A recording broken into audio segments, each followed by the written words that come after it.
started. I know some of you have left at 6:20, which is okay. We are passing around an attendance sheet though, so if you manage to get your hands on it, we're taking email addresses if you would be interested in hearing about any upcoming events from any of our speakers and their organizations. So definitely try to sign that before you have to go.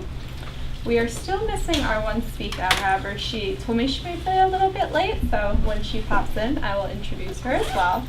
I also want to introduce Marie Radford, who's our faculty advisor, and Jean Springs, who's our library liaison, and our wonderful guest speakers. So, on the end, we have Janet Weiss. She is here representing SLA. She works for a pharmaceutical company and is going to tell us a little bit about what that's involved in. We have Lisa DeLuca in the middle. She is actually a recent graduate of our program, and she is the new member person for the New Jersey Library Association College and University section. So she's going to be talking a little bit about that and about ways that they would like to work with students and some possible events we could plan to help get us all involved. And we have Nancy Kranich. She also works in our department, if anyone's taken a class with her. She was actually a past president of the American Library Association. She is still currently involved and will tell us a little bit about that and about your work as the treasurer for the Security Archive. Separate, but very interesting as well. And then Karen Klapperstuck, who is the current NJLA president, will be joining us as well. So just to get started, I'm going to ask each one of you to just talk about how you first got involved in your organization, your thought process behind it. If there was any kind of event that really got you jump-started to decide, maybe I should start getting involved, and how it kind of went on from there to become where you are now. The Special Libraries Association. My first job out of college was working in a bank library on Wall Street. And that was before I had a master's degree. And my boss was getting a master's degree and was very involved in SLA. And she needed someone to collect the checks at the meetings. They had a downtown luncheon group. And so because I was the assistant, that was my job. So I collected the checks and I kept track of the names, and I met a lot of really interesting people and found that it was more than a niche, it was like a home. So when I put in my 2 years there of commuting to Manhattan and got tired of that, decided to go to library school, graduate school, supposed to call it graduate school, pardon me. And so I did my 36 credits here and finished that and called one of my professors at the end of the classes, and I said, it was really interesting taking your class, and have you heard of any job openings? Typical. And he said, no, he doesn't have any job openings in his locale, but he was at an SLA meeting the night before, and so from Sharon Plow, as I recall, has openings, and he was talking to her, and I should call her and tell her that he sent me. So I called her, and she said, well, she really needs someone with more experience and more medical background, and I should probably call so-and-so from Herx-Drussel Pharmaceuticals, which is now Sanofi. And she was at the same SLA meeting the night before, and she needs an entry-level person. And the next thing I knew, I was having an interview with the person there and spent the next few years at Herx-Drussel Pharmaceuticals as a medical librarian. So that's how I got involved with SLA, and I've been SLA ever since.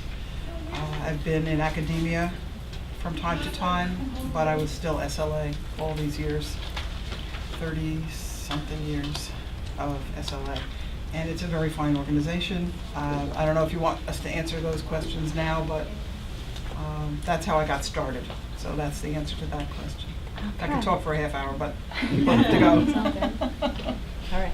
I've been a member of NJLA since 2010 when I started the program here at Rutgers. And the benefit of being part of NJLA is that you can specialize. There's a lot of different sections you can participate in, And participating in those sections is free if you're a student, and there's a college and university section.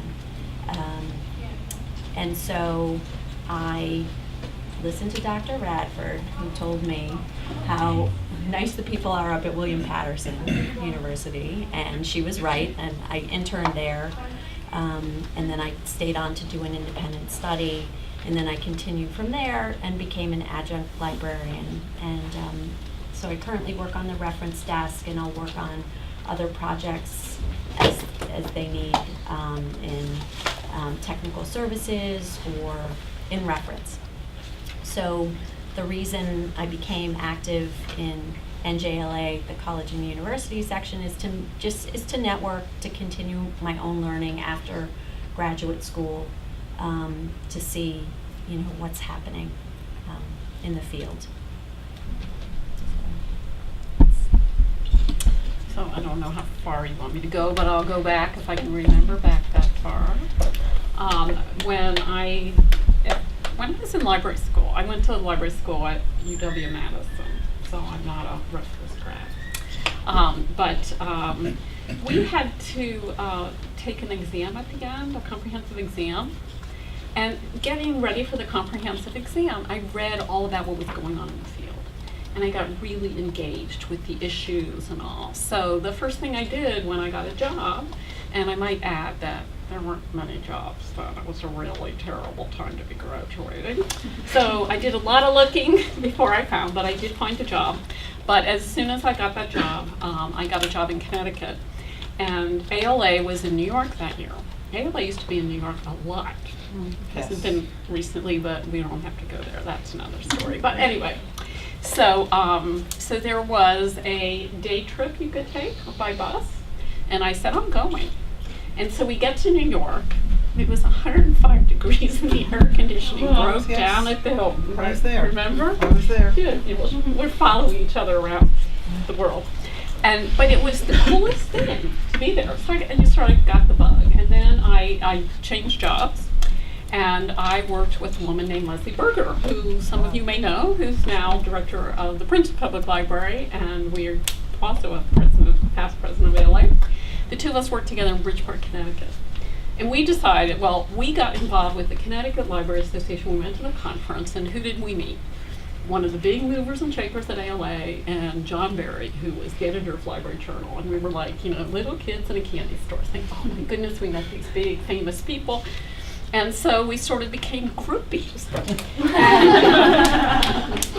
So we went, we didn't have any money, but we jumped in the car and we drove to Chicago. She had a new car and no radio. So we drove, it was, 20 hours or something to Chicago, and we stayed in my college roommate's apartment because we really wanted to be there. And I can't remember if that's the year when Dan Rabbit came to ALA. Mm. Yeah, when he was back with, 60 Minutes. ALA did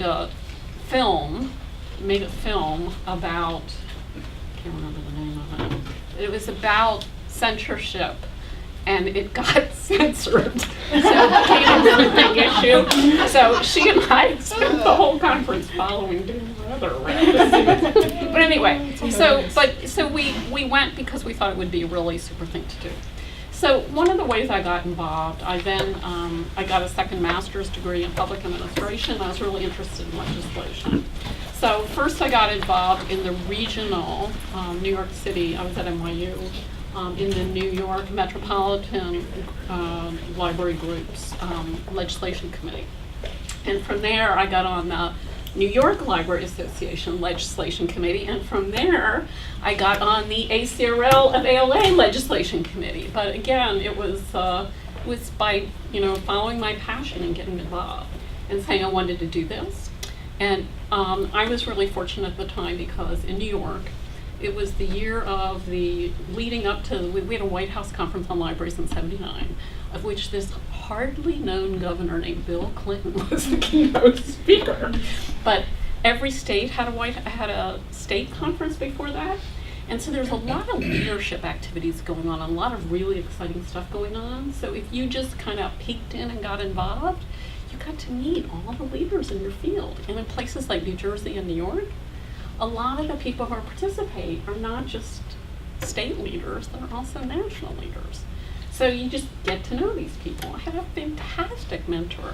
The woman who was chair of the legislation committee taught me everything I know about legislation. She was amazing. And so I learned a lot and I got a chance to do things. And so when I got to ALA, you know, I think my basic motto was just say yes. You know, be willing, not only willing to do things, but I found that nobody volunteers. You know, That's they right. want somebody to take the minutes. That's right. I'll take the minutes. They want somebody to do X. I never minded doing it. Whatever it was, and I did it. You know, I didn't just say I do it, because I had plenty of people on the committees that didn't do it. And so, you know, then the chair of the committee, he had to step down, and who did they turn to? The one person who does the work. So I'd say, you know, one of the ways that I got involved was just by saying yes and doing whatever needed to be done. I was willing and That's right. able to do it. I agree. When New Jersey chapter of SLA needed a treasurer, I had only been a member 3 years, and I stepped up and said yes to that, and so I was on the board for years. When the Princeton, when I came back to work after kids, after a few years home with kids in the early 80s, one of the things that happened there was, while I was at Herx-Drusell in the 70s, I joined a newly formed group, this is pre-copyright days, a newly formed group of medical libraries in the area, all the pharmaceutical company librarians, and all the hospital librarians, and all the VA librarians in the area. And it was called MedCorps. And what did we join each other together to do? Oh. Have lunch, but also share holdings lists, because there was a lot of synergy there. And so we shared copies of articles, you know, on Route 206 in the middle of lunch. Yes, before Texaco. So before the copyright law was passed in January of '78. So, but MedCorps introduced me to, as I mentioned before, Shirley Bowles, who was the director of the Library of Science and Medicine at Rutgers. And when I decided to stay home with my first child, she called me up one day and said, I need someone to work Saturdays at LSM. Are you available? So I said yes. And that got me started with Rutgers, and I worked at Rutgers there for a couple of years. And then when I came back after kids, I sent in a resume to Rutgers. The next day I get a call from Shirley Bowles' secretary, and she said, are you available? And I said yes. They needed someone was going out on maternity leave. They needed someone to fill in 20 hours a week. And I was looking to get back into the field. Very hard to do after being home for 5 years when technology had changed dramatically from 80 to 85. Unbelievable to try to get back into the job market with no technological skills. So, of course, I tooled up by taking a dialogue training class here every Saturday morning at 9 o'clock. At least there's parking. Yes, that was about it. And many other things, continuing education, going to SLA meetings again. SLA meetings are more than just dinner. SLA meetings have programs every month or so, month or two. And so, as I wanted to mention before, there's a meeting this Thursday night in Edison at the Sheraton in Raritan Center. If you're interested, let me know. I'll put you in touch with the person taking the information, and I think it's like $20 for students, but it's a full dinner. And the person who is speaking that night is a librarian from the Museum of Natural History in New York. So it should be very interesting. And there's another meeting coming up in November, on the 28th of November, in Princeton. They're going to be touring the Mudd Library, the archive. The archivist is going to be speaking about archives and rare documents. And the dinner is at the Nassau, across the street on Nassau Street at the Triumph Brewery. So, you know, SLA is a kind of a fun local entity. and brings a lot of continuing education to me and has all my life. I was president of the Princeton Trenton chapter in the early 90s. I was an SLA, I don't know if you're aware of this, but SLA is divided into geographic chapters. So there's a chapter in Princeton, there's a chapter in New Jersey, which is more like central New Jersey, but it extends all the way up to the Morristown area and surrounding. Most of the meetings are in this area. And in fact, the meeting in September was at the Rectors Club. They try to have meetings at the Rectors Club usually once or twice a year. And anyway. Oh, Yeah. I didn't realize. I'm sorry. Hi everyone, this is Karen. Sorry, I'm late. So, one of the other things about SLA, besides the geographic chapters, they are divided into subject specialized divisions. So if you go on the SLA website, sla.org, you will see the list of subject specialized divisions and the local chapters that you can join no matter what state you live in, no matter what country you live in, because SLA is international. There's an Arabian chapter, there's a European chapter, there are chapters all over the world. So, any other information about that? If you'd like, I can share it with you. I've also been chair of the Biomedical and Life Sciences Division and have been on the board of that division for more than 10 years. And also involved with the Pharmaceutical and Health Technology Division for many years. And at the moment I am the advertising chair for the Bulletin. So it's been a very good education for me, and it gives me lots of opportunities to grow. This profession is nothing if you don't take courses and CE classes and webinars all the time. You cannot keep up otherwise with what's changing and what's happening. And I'm close to retirement. As Nancy was mentioning, our generation is soon to retire. Have hope.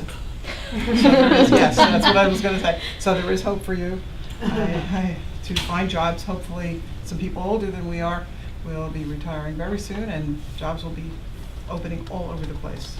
So I think you picked a really exciting profession, and thank you for listening. What else? Karen, if you just want to introduce yourself, I just had everyone say kind of how they first got involved in the organization. Okay. I'm Karen Klapperstuck. I'm the current president of the New Jersey Library Association.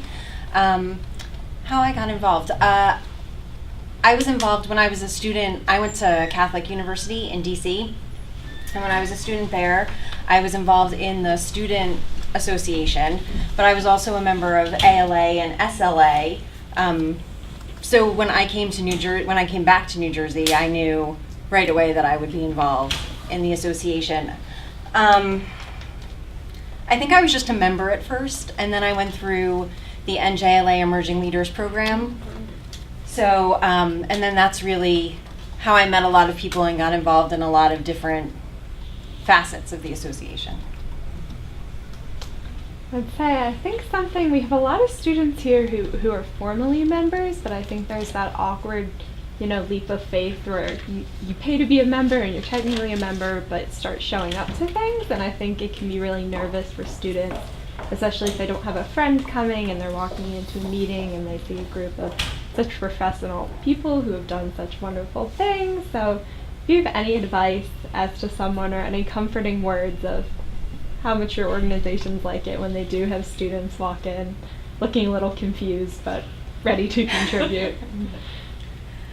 Well, at least in NJLA, what I can tell you is that last year and this year, the Member Services Committee has been trying to do a lot more social events, to do a lot more networking. So, we met here at the Hyatt over the summer. I brought flyers. We're doing a mini golf tournament on November 4th at Monster Mini Golf. And we went to medieval times. So there are social events that you can go to that, you can meet someone maybe not in the formal setting of just walking into a meeting. And then if you go to the events, you'll actually get to meet people that then when you go to a meeting, you'll recognize someone and be like, oh, hey, I saw you at medieval times, or I beat you at mini golf, or, So we try and do some more social events so that it's a little bit easier than just walking in, You know, the same way that when you walk into a classroom for the first time, like, you know, you're just like, oh, I don't know who else is going to be in this class. I've never had this professor before. It's a lot more intimidating, I think, than walking into like a social gathering and being like, okay, well, everyone's going to be informal and this is about fun and not, you know, so technically about networking. I cannot. Do you want You to go go ahead? now. All right. I just wanted to tie into NJLA with the college and university section. There's a lot of ways we need student involvement. We want student involvement. There's a newsletter twice a year, and we welcome student submissions. There's a job shadowing program that's available to any of you. There's a woman named Zara Wilkinson. I can get you her information, and we'll get that to Starla, where you can go and spend the day with an academic librarian or library director. And then there's many conferences that you can participate in with your own. At NJLA in June, there's poster sessions. So those are just a few of the ways you can kind of ease your way in. So, Can I just jump in here? Because one of the things also that you always have when you walk into any NJLA or event in New Jersey is the Rutgers connection. You know, not to be too Miss Rutgers, but it's really true that when you walk in and you start talking to people, you will meet a lot of people who have come through Rutgers, and then you have that right away in common. And also look around, because you'll see people. One of the things I always tell, make sure you network with the people in your classes, because pretty soon they're out there. They're like Lisa, they already have jobs, or you know, some of the other people. You just hired Stephen Krubs, who just graduated. He's now working, and so he'll be a familiar face. Many of you may have had class with him. Right? He also rose right to the top in our alumni. He's now president of the Sky Alumni Association. Wow. He just showed up as a student member, and we kind of really promoted him to vice president and president in a hurry. And that's what happens in NJLA too. Like, the first couple times that you go to a meeting, you probably will feel like, oh my gosh, what am I doing here? But if you're there and you're really willing to like work and help out, any of the sections or committees will put you to work. No one will say, no, we don't want your help, because it's all volunteer. So right. we always need people. So it doesn't matter to us if you're still in library school. And, you know, a lot of times you'll have better ideas or, you know, different ideas than those of us who have been, you know, working in libraries for a long time. You know, we try and keep up, but to the best of our ability, you know, there's still not always, you know, that new, fresh idea. So we count on all of you for that. Yeah, we're always looking for good program ideas. We're looking for people to make name tags. We're looking for people to sit at the door and greet people. We're looking for someone to pick out the menu at the restaurant. There's lots of jobs, large and small, in all these organizations. So one of the other ways to get involved with ALA. ALA is sort of the bigger one, but you know, when we have conferences that are closer, it's a definitely try to go. When it's further away, obviously it's going to be more expensive. But there was a big contingent last year in Anaheim from Rutgers. And I met Rutgers students at the Rutgers party, and I now have, I had a job that I needed done for ALA, and I hired one of those students because I didn't know who to ask. So I said, do you know anybody? And they said, yes, I can do that. So it's all about networks. So Jean Springs has been at my little talk about how to build your network. And you know, that's what we're really talking about here, is just building your networks, showing up, doing things, coming to this meeting, being part of these student groups is a great way for you to start to be seen. But I will tell you, as an ALA active member, I'm still very active. We have interns on all the major committees. That's right. I will not do anything anymore in ALA that has only people with my colored hair. I am so tired of having only senior people, and we are trying so hard now to look for a new generation. Yeah. So I'm currently on the legislation committee. I told you before, I've been doing legislative work since probably before I was born. And we need young people to start to pick up in that arena, because we're all aging. We're almost all, most people in the legislation committee are retired. Some are even beyond retirement, if you can imagine. So, you know, how do we get young people involved and excited about all this work? And you know, it's, you show up at things, you come, you show interest. You know, I know it's intimidating at first, and of course it's gonna be, but you know, hang out with somebody else, do what you care about. Find the parts of ALA that are meaningful to you. If you start in, say, ACRL because you're a college person or whatever, find some place and just show up.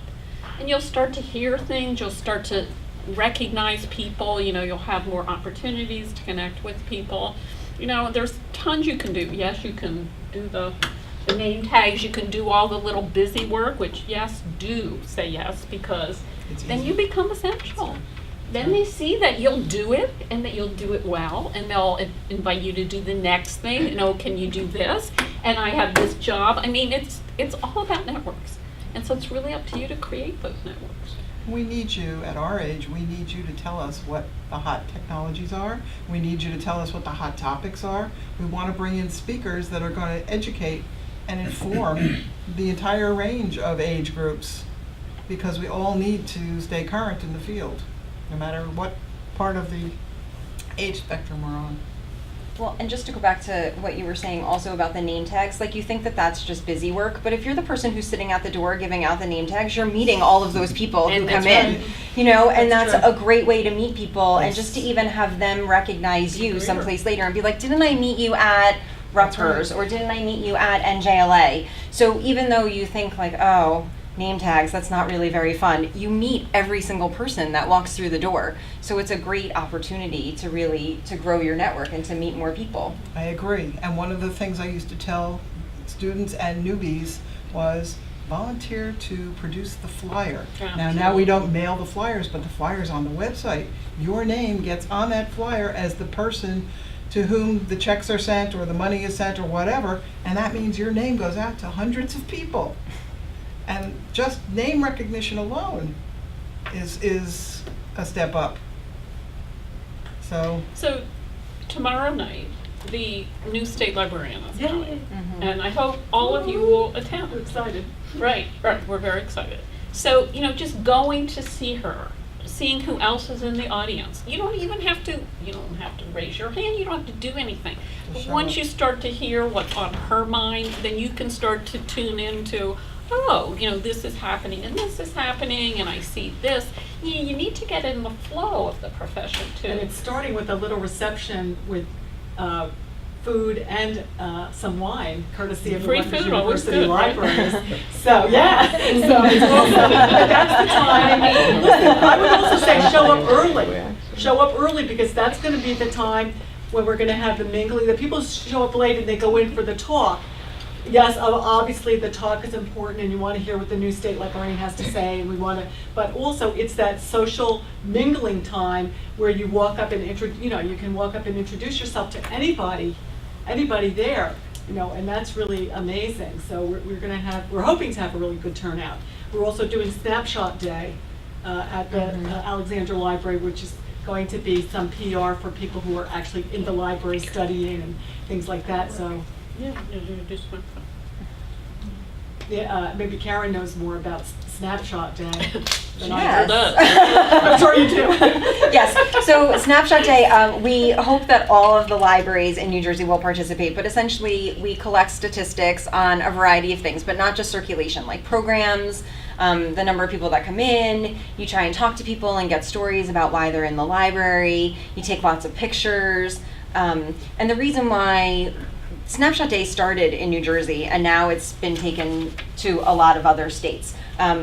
So it's good to be a librarian in New Jersey. But we take all of that information that we get, like those are the stories that we as NJLA and the state library take to legislators, or that, you know, local libraries can take to their council and their mayor to advocate for, you know, their budgets. So you really need all of that information. And so Snapshot Day is a way to take a picture, a snapshot of what happens in New Jersey libraries on any given day.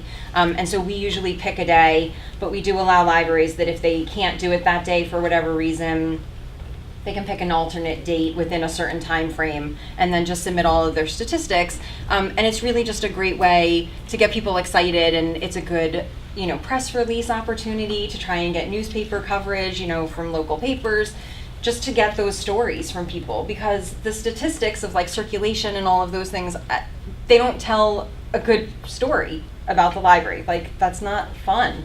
And we have a lot of fun in libraries. People don't realize, but those aren't the stories that the politicians hear.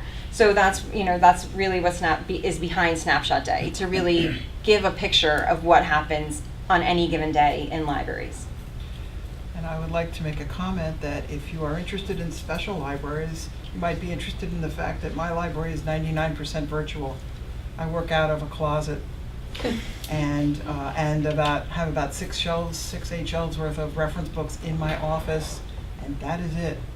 Everything else is online. So there is no physical space to even take a snapshot. Yeah, well. Which is why I mentioned it. Okay? Yeah, I mean, so it's, it's all of those things, and it's a cross-section of all of the libraries too, because a lot of times we think only about public libraries or school libraries, or, a lot of times special libraries don't get mentioned when we talk about legislation and funding, but they're really important too. So speaking of legislation and funding, for those of us who love that side of things, one of the best ways to get involved is the state, New Jersey Library Association, and the national ALA have legislative days. And I gotta tell you, the first time I went to the New York Library Association Legislation Day, it was amazing. You can go in a group, so you don't even have to say anything, but you go and you visit your legislator and you see how to do it, and it is a wonderful way to tell the library story, to get yourself immersed in doing that side of this work, because advocacy and legislative work is a huge amount of what we really are about. And the first time you might say, oh my God, what do I do? But then you see all these people, they're just like you doing it, and you just get the flow, and it's really fun, and they like to hear from you. I mean, legislators enjoy this experience. It's true, and actually that's why I was late. I had to make a legislative visit between work and coming here. Perfect. So there were a number of us who went last year. Coughlin and Vitale passed some legislation that was friendly to libraries about not, so that public libraries, if donations were made to public libraries, that their municipality could not take that money back, that was the libraries because it was a donation. And you would think that we wouldn't have to have a law saying that, but we do. So we had given them awards from the association, naming them library champions, because they really championed this bill for us in the legislation. So we went to present the awards at their office, and then after we presented the awards, we're talking about Senator Coughlin's trip to Italy coming up at the end of the year, and oh, well, where do you live, and who, so it really is a great opportunity, and the legislators do like to hear from us. Like, we're the good news stories. They get people all the time calling and complaining, talking about all of the awful stuff that's going on, and we go in and tell them good things, and then we ask them for money. But we tell them the good things. Yes. 2 points if we would like to bridge off that. I do want to point out that there are scholarships available to attend some of these conferences if money would be an issue for you. I'm going to knock on wood, but last year, I believe it was the Rutgers Alumni Association that funded our NJLA fee for attending the conference for all of the students, which was wonderful, and NJ ACRL actually gave out 3 scholarships as well that included money for some of the luncheons and the extra things on the side. We actually have Karen Thomas, who just left, received an SLA scholarship, I think a few weeks ago, which is another way in funding for her to go and attend these events and meet with the organizations. NJLA has other opportunities for scholarships as well. Bethany, give a wave. Bethany had an NJLA scholarship this year. If anyone else in here did, I'm sorry, can't see you. But she got a nice award, and she got to sit at a very fancy table at NJLA, and that's another great way to meet people. And I think it's really nice to have students sitting around them. It's so wonderful that they applied and they're interested. Another thing I think we could talk about is digital contributions. I know in the job market right now we're always thinking how we can sell ourselves, and I think sometimes we sell ourselves short. And we talked about this at the Big Data Colloquium, but there are a lot of skills that we have that are really valuable outside of traditional library skills, and I think the organizations really need these digital contributions to run, help designing their websites, help doing their social media. So if you have any comments about if you've seen any of those projects happening or areas where you know maybe members might need some support, or it never hurts to have a friend who's very digitally inclined. Well, one of the things that I do is, and I've done this for many, many years, I usually ask Rutgers, it was Jana Varlas for many years, to give me an intern. And I've had interns probably most of the years of my career. The company I work for now insists on paying me interns, which is not a bad thing. And so I have an intern who's working for me now who started out when she was a student, and she couldn't find a job in the last few months, so she's still working for me. And she brings to the table all these technology skills that I don't have time for, and frankly don't have the detailed knowledge of at this point. She's a whiz. She's adding metadata to records and tagging things and uploading and downloading and all kinds of, I mean, amazing, amazing. Keeping the catalog clean and neat, and user records and all kinds of things. And she is working on a product literature database for us, which is very intense and involves a lot of technology. So, you know, these skills are needed. And so if you have the opportunity to become an intern, I would say jump at it. Definitely. You know, in terms of building your own resume, and also if you have ideas of how to attract new members,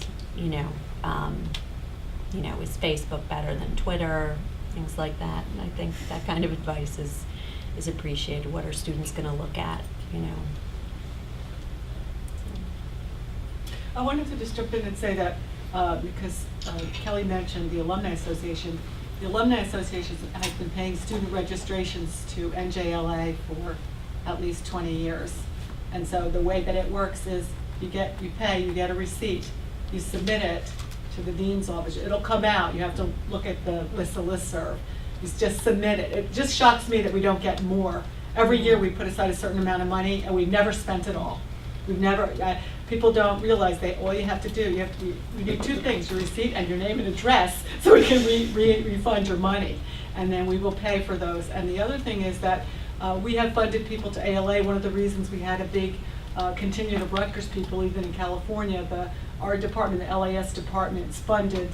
I don't know even how many, but if you get a paper accepted, even SLA, we funded a student up till SLA. Barbara Hertzberg went up to SLA. We funded her entire trip.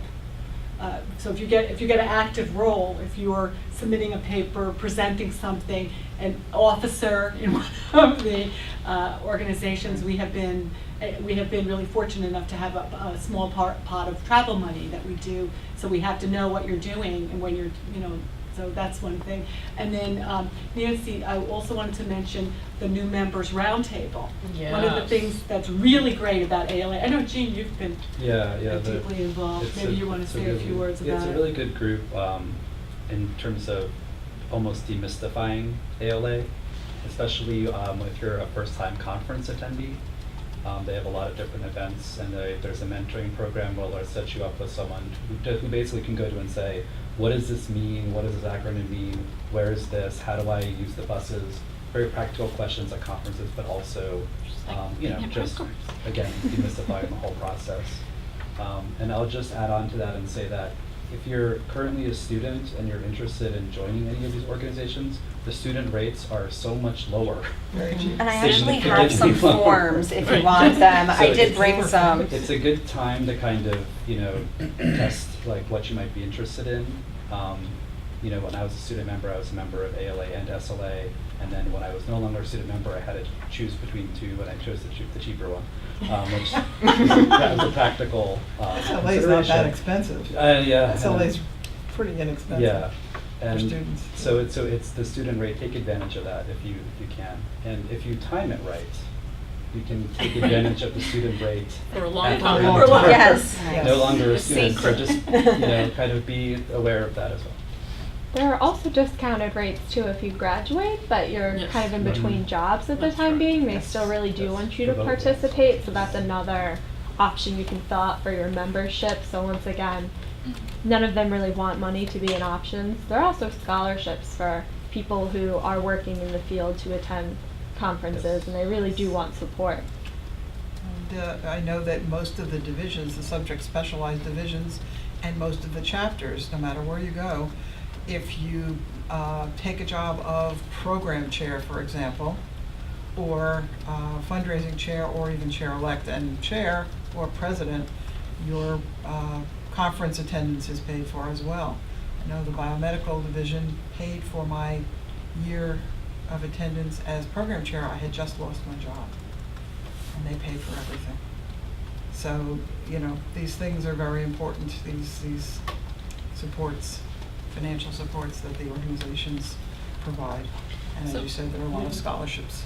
So one of the other ways to make it through conference, if you get, is almost all of the vendors have parties. You Yes. don't have to ever Oh, yes. eat, you don't have to ever buy a meal. That's very Just true. find out Very where the true. parties are. Some of them have Coffee, breakfast. yeah. Right, and it's Absolutely. a terrific way to meet people too. Absolutely. That's true. There are networking breakfasts every day of the conference. There are receptions in the exhibit hall. So if you go to the exhibit hall at SLA, there's food everywhere. And they give out a box lunch one day, and there are so many parties, you can party hop for 5 or 6 hours, and you won't eat for 3 days after that. And ACRL, the conference happens every other year, and it is happening this year in April in Indianapolis. We've been talking about that, but I'm sure there's scholarships available. They also have a virtual conference if you can't attend, and ALA does as well. You do have to pay, it's a smaller fee, but you have to pay for virtual conference, which what they do is they select what they think are the best speakers, and they really try to provide solid content. It's not just like everybody randomly gets Right. their presentation on ACRL virtual conference. So it's a really good, I think that's a good value if you can't travel. ALA as well. And a lot of ALA committees also have virtual members. They do. We took years to figure out how to do it. So you So can be a did member we of a figure it committee and out? never go to a conference. It used to be the rule was you couldn't miss 2 in a row. If you didn't go to annual, midwinter, annual, if you missed 2 in a row, you were off your committee. So now they have this virtual, that you can participate virtually, which is really, if there's budget crunches. It's a So another wonderful- thing you can do here at Rutgers, we have been having a ALA presidential forum every year. I assume we'll continue to do it until you get to meet the candidates.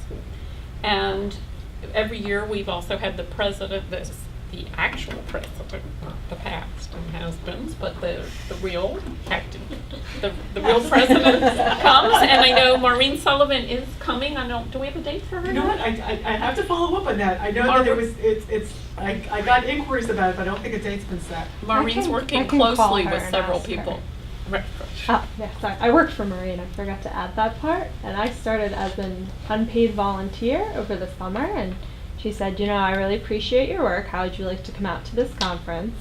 That's where I got to meet Karen. Yeah. And had an amazing time. And now, actually, after the volunteer period ending, they found funds to hire someone. So they just actually came to me. I didn't have to apply. It was great. And I'm now a contracted employee officially of ALA.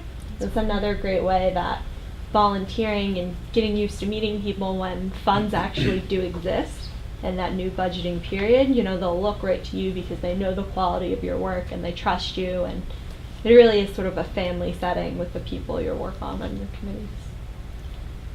There's another date coming up that you might want to jot down. I think it's December 5th. Library Link NJ is having its meeting, and they'll be meeting over in the Alexander Library, and the Scholarly Communications. Very, very good to sit there, listen to the speakers, just absorb it all and see what happens. Usually very well attended, and I think that announcement just came out today. Those of you who have your email down, we can forward you all of this information. So for those of you who checked you would be interested, any upcoming activities that they let us know about, we can then send them out to you, and maybe if we all go in nice groups together, it won't be as nerve-wracking as if you went by ourselves. So think of it that way. So Lisa puts out lots of these announcements too, right? Yeah. So I assume everybody's on Lisa. It's one of those things where anyone can post to the listserv, so depending on what time of day you post it, when you post it, you'll get a good amount of people reading it.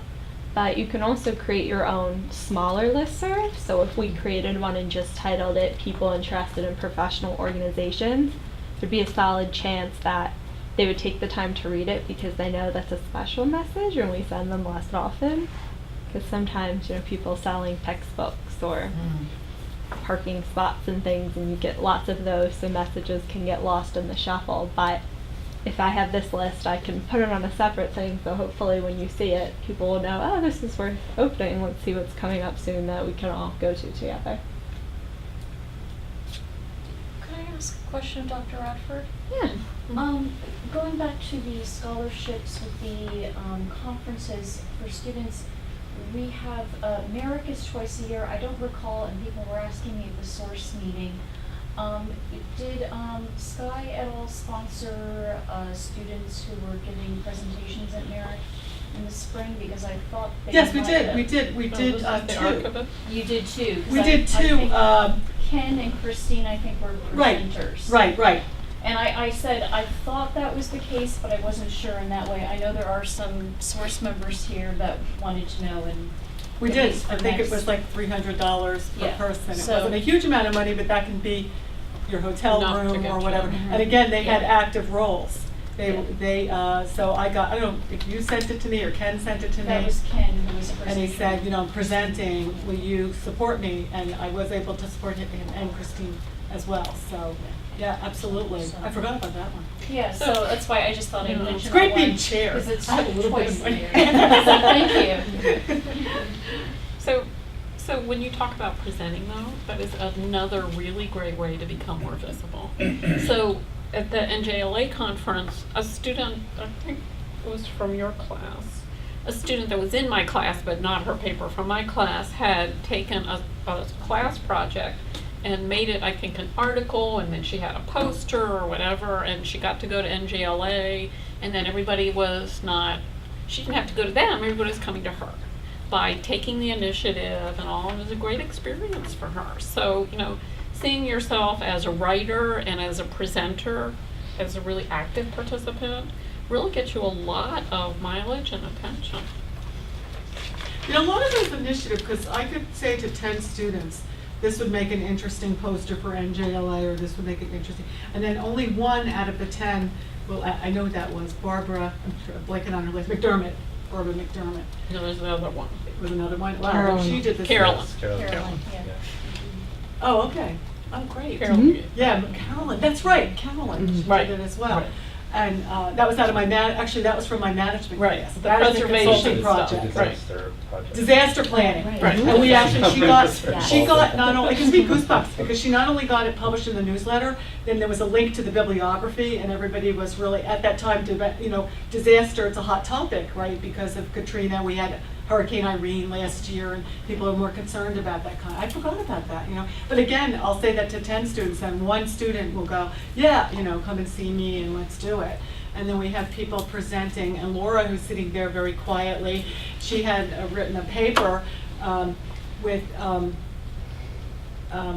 Marty. Marty Kesselman. Marty My Kesselman. memory is just shot. Marty Kesselman on an independent study project that's been presented at a national conference, and we're working on. We want to get it also presented on women's use of cell phones in Africa, and very, very interesting projects. So you get to go to the international conference. We also have IFLA, the international conference, where is another good place if you That's really where want to he travel. went. Well, Marty, He goes Marty's over- very he goes active. He's very over. active. Yeah, he's very active. He's right here at Chang Library in Cook Campus. Awesome.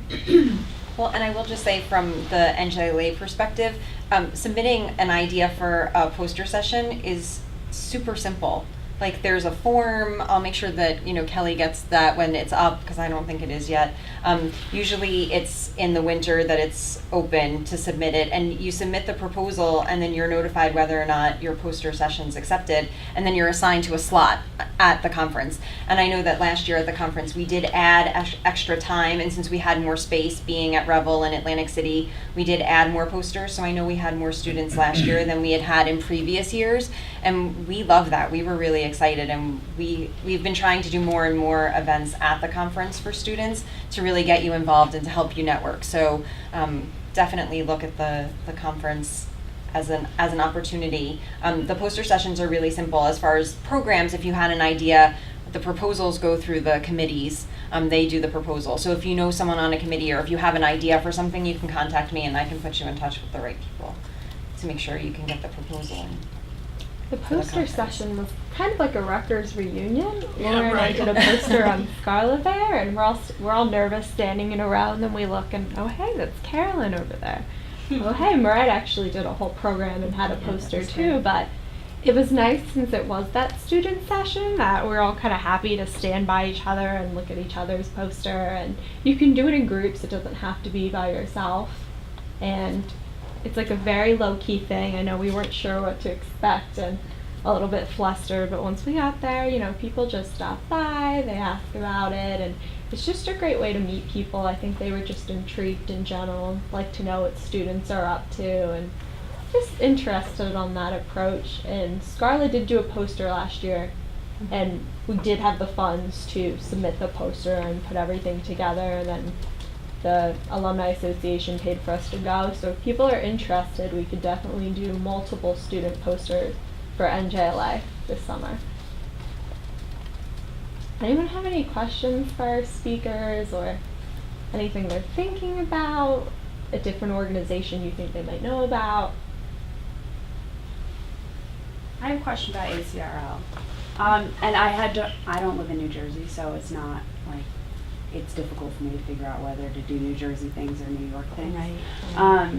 But I've been trying to figure out how to join ACRL, and it's very confusing to me, and I don't know how to get involved with it. I'm a member of ALA. Okay. And I don't know if you can at least even just talk about ACRL. I mean, I know you're part of the smaller Sure. organization, but. Yeah, I'll start and then Or jump and in then- if Karen brought forms. And the beauty of the form she brought for you all tonight is that you can sign up if you join as a NJLA. You get a joint membership with ACRL New Jersey. So I think it's $60. Well, the joint membership is 35 plus whichever division or roundtable. So the basic would be 35, and then for ACRL, it's an additional 37. So it would be 72 Okay. to be. But then you'd be a member of ACRL, ALA, and NJLA, and 72 is a lot less than you would pay if you were a member of all Right. three of those, not as a Does student. that help her with New York? I don't know if that's going to help you with your. Well, I think this is the division. This is the ALA division of ACRL, so Okay. it would be the main. Okay. National. It would be the national ACRL. So Isn't there something on the website? Isn't there an explanation of how to join ACRL on the website? Sure, but I there are. feel like ALA but websites are very inverted. ACRL That's a good has question. a New York chapter and a New Jersey chapter. You, depending on where you think you want to end up, you might want to do both. There's also Metro Yeah, I'm in in New Metro. York. which is a So great- it's regional in New York State, so there's more than one. Yeah. So you gotta get your region, just like SLA is regional. Right. Mhm. So if you to join a division of ALA, you have to join ALA. Right. And then you add on the division, Right. so it's a Mhm. little bit more expensive. Once you're a member, say of ACRL, you're gonna get the mailings from your local group. mhm. Okay. But they Yes. also charge to become a member of the local group or No. not? Mm-mm. Are you automatically a member? If you're an ACRL New member. Jersey doesn't charge. Right. If you're a member of ACRL, they don't, the New Jersey Yeah. chapter doesn't charge. But Right. I've never I don't know how it works in gotten New York. anything from, well, no, I guess I am on the email list, come to Yeah. think of it. That's why I get all those emails. Maybe that was why, right. I just did that one student form last year and I get all the emails. Yeah, And you I get check the 'em. different boxes on the handout. So the current president of ACRL, or the president-elect, is a Rutgers grad and is at Princeton. And a lot of you probably know him, Trevor Dawes, who's he's on that listserv a lot. So, but how did he get to be president of ACRL National? He was real active in the local college and university section. And he was one of those go-to guys. I'll do it, he just said yes. So again, I think another example, by just starting off locally or regionally or statewide and getting involved, and if you get involved in these local, like a college university section of ACRL or NJLA. And then this summer it's smaller. when NJLA had their membership fun thing at the Hyatt, a drinking party, who shows up? Trevor Dawes. He was there. And so what is he doing this year? He's president-elect of ACRL. What does he have to do as president-elect? He has to make all the committee appointments. So when people from New Jersey have been president of ALA, people from New Jersey get on committees, right? Yeah, I mean, absolutely. that's the way the networks go. So if you start working your local networks, they often become national networks. And we want young people. Bad. Okay. I have two more questions. Okay, well, I guess they're related. So, about SLA. I had joined SLA under the impression that it was meant to be like both corporate libraries, but then also museum libraries and things like that. But then there's also our lists, art libraries. I don't remember. the North exact- America. There are other And so- special interest groups Right. like SLA. There's an American Association of Law Librarians. There is also a legal division of SLA. Right. So how okay? do you? There's also a manage- medical section of the medical Exactly. section of the Biomedical and Life Sciences division of SLA. There's also Medical Library Association. Which do you join? Hard to decide. Depends on how comfortable you feel. Try both. I would say when you join SLA, you automatically get one geographic location and one subject specialized division as part of your membership. If you want to join additional subject specialized sections, for example, I'm a member of I think 3 or 4 now. They're like $15 or $20 a piece for an additional section. As a student, it might be cheaper. So I'm a member of the pharmaceutical division, the biomedical division, and the leadership and management division. And I'm also a member of Princeton Trenton chapter and New Jersey chapter because I have allegiance to both. There are people who are members of Princeton, Trenton, and Philly. There are people who are members of New Jersey and New York. So adding an extra section is not that difficult. It's very inexpensive, and you can go to any meetings whether you're a member or not. You can come to any meetings. So I'm not sure if that answers your question or not, but there are subject specialized other organizations like the art librarians or the Medical Library Association or the law librarians or whatever. There's a group called, there's a group that does, I'm trying to think of their name. There's a group that is only involved with oceans. And they're all the librarians who are involved with natural resources pertaining to oceans and the flora and fauna in the oceans. And they meet all over the world. It's a lot of fun. I'm not a member, but when I read their reports and they're meeting on the Pacific Rim, some island in the Pacific, it sounds like a lot of fun to join that kind of association. The name will come to me in a minute. So I don't have an answer to your question. I think find a job first and then see where you fit, see what kind of niche, or of course join one of the broader organizations, ALA, SLA, and meet a lot of people, then find a job, and then you know, Depends come into upon it that the way. job. But another thing is that if you aren't sure, and let's say you have 2 associations that you're interested in possibly joining, look and see where their meetings are, because you don't have to be a member to go to the meetings. That's right. So a lot of times that'll give you a good idea of whether you think it's a good fit as an association for you, or a good part of that association for you to be part of. In NJLA, we talk about, a lot of times you sign up for a committee or a section for the area that you know you're already good at, but it's also good to sign up for something that you're just interested in or you want to be Legislation. good at. Yeah, like legislation. Advocacy. It's not easy to do those things, That's but right. it's really important. So if you think, I'd really like to be involved in that, but I don't know what to do, the associations are a really good way to get your feet wet and not feel that you're solely responsible for whatever that project is. So I would say go to meetings before you make a decision, Yeah. because then you get a better sense of what their mission is and whether it aligns with what you're looking for. SLA is having its annual conference this year in San Diego for the first time in my entire professional career. The meeting will be in San Diego. Great. It's a Location. beautiful So- location for conference. If you want to ask for a stipend of some kind, that's a neat trip.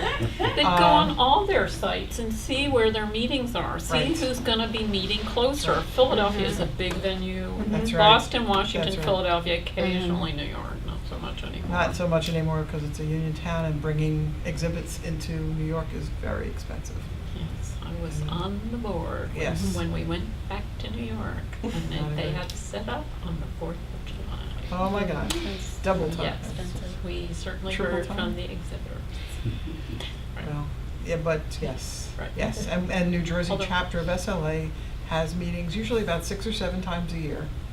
We're coming up on the last 2 of the year. October 25th, as I said, this Thursday, is at Raritan Center, Sheraton, right up on 514, just past Middlesex County College, and on Woodbridge Avenue, if you're familiar with Woodbridge Avenue.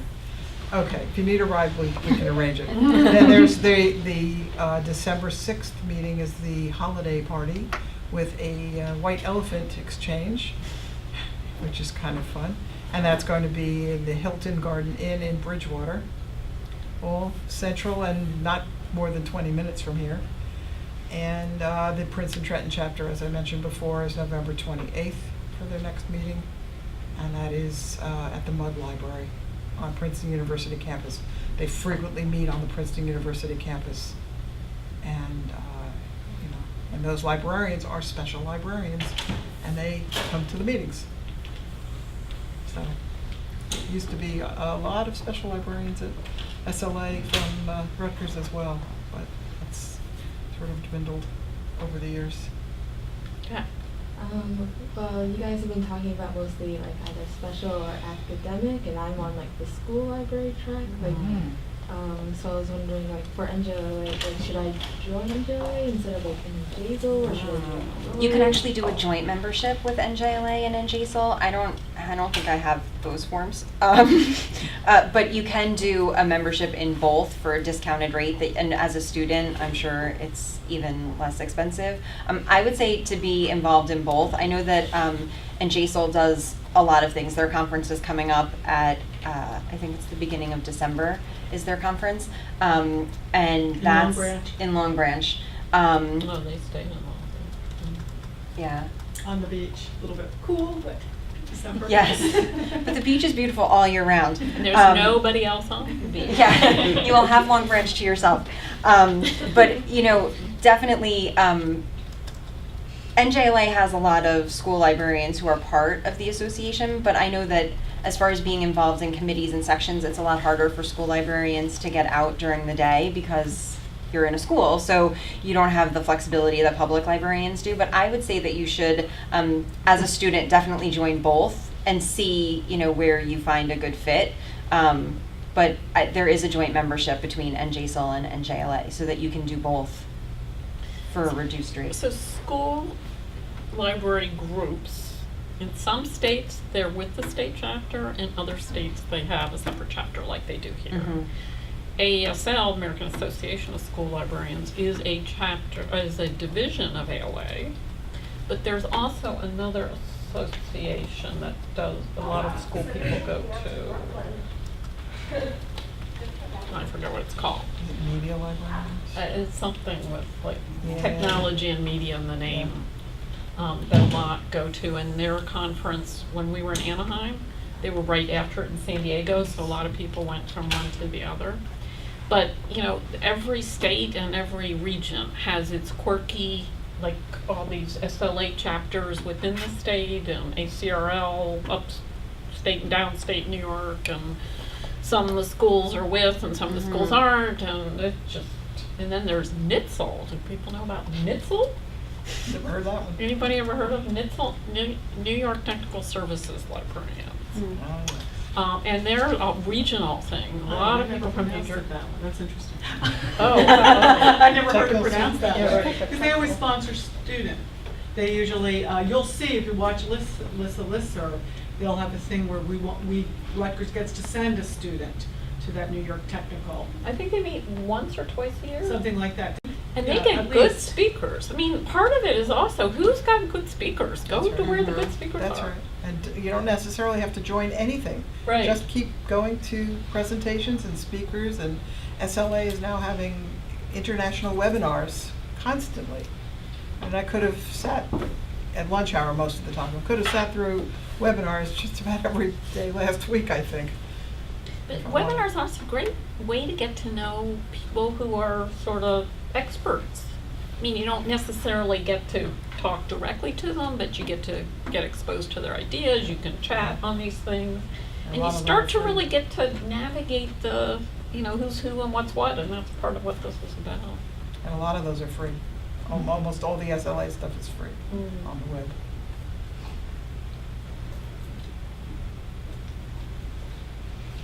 Any more questions, or are we Question there? doing okay over there? If you want to ask a personal session after we close to one of our speakers, I'm sure they would be glad to if you were being shy. But if you guys have anything else you want to end with, maybe your proudest moment of your contribution to your organization. Proudest That was our moment. proudest moment. Wow. I don't know. Did you meet somebody really cool that might be? Yes. I met Stephen Bell in an elevator at ALA, and I was like, And he's probably such a nerdy type. He probably just thought that was great. he was like, "Hi, oh, where'd you get that bag on us?" Downstairs. Like I saw someone's name tag, I was like, "You wrote my textbook," and she just laughed. She's like, "Oh yeah, sorry about that. It was very boring to read." It's a very humble profession, I feel.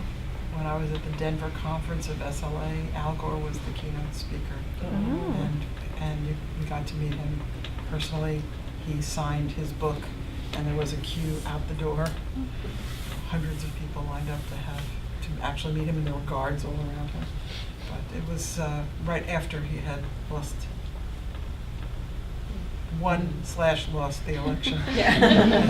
as he put it, which was very interesting. Proud moment.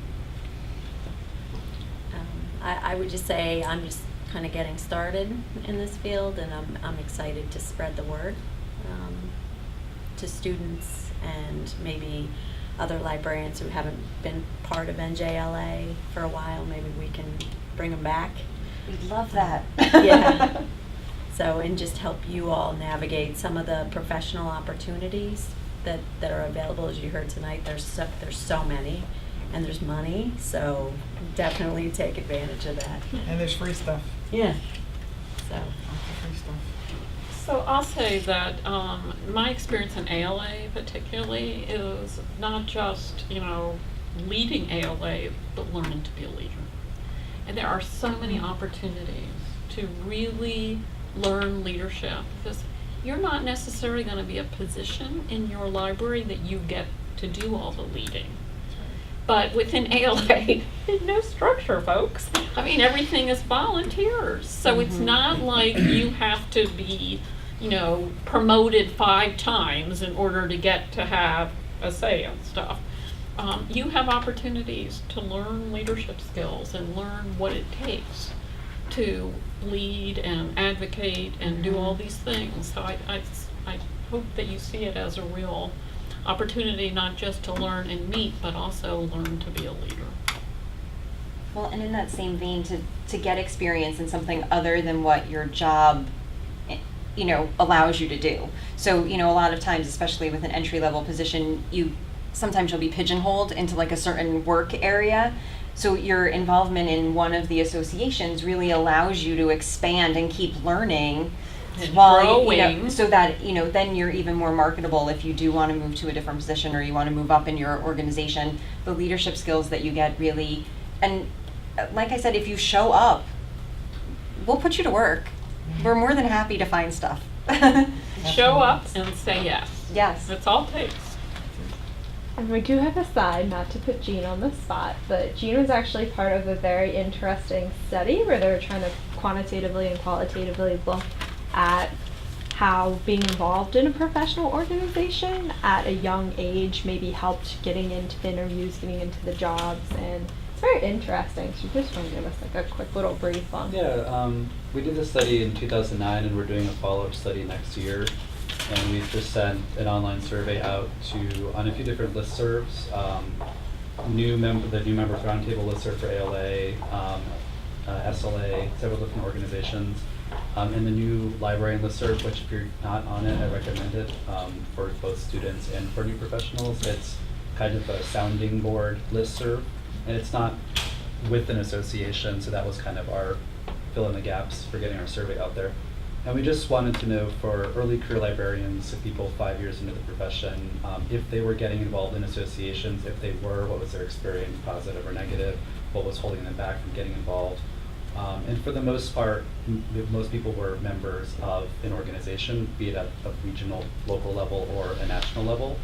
And one of the things we found in the study was that for people who took advantage of mentoring opportunities, formal mentoring programs that different sections, divisions, committees had, that they then very quickly became leaders.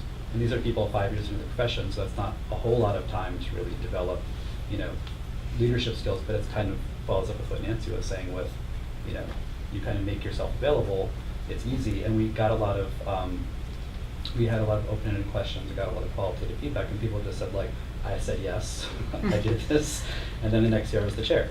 And so That's how it works. Yeah. direct line there. And so we're doing a follow-up survey, and one of the things that we didn't ask in the first survey, we structured it for people who, and we define librarian as you were employed. And so one of the feedback that we got from a lot of different people were saying, well, I don't have a job, but I want to cancel the survey. So we're redesigning the survey for people who may not have a job, and that might build into some of the answers that we're asking as well. And it's been some time. The ALA Emerging Leaders Program and different state emerging leader programs have been in process now for several years, so there might even be higher correlation to some of the findings. But basically, the number one motivating factor though is for people that wanted to immediately get back to the profession, which I think speaks a lot about people who enter the profession and then people who are already in the profession. That was the number one motivating factor. Number two was networking and making professional connections. So lots of different reasons for people to get involved, lots of different opportunities, and obviously lots of different organizations. So there's something there for everyone. It might take a little bit of time to find the right fit, but I think that the opportunities are there, especially when you're students. So I want to thank everyone for coming, and especially our speakers for having such a good discussion today. Everybody played real well off of each other. It turned out nice. Good fun.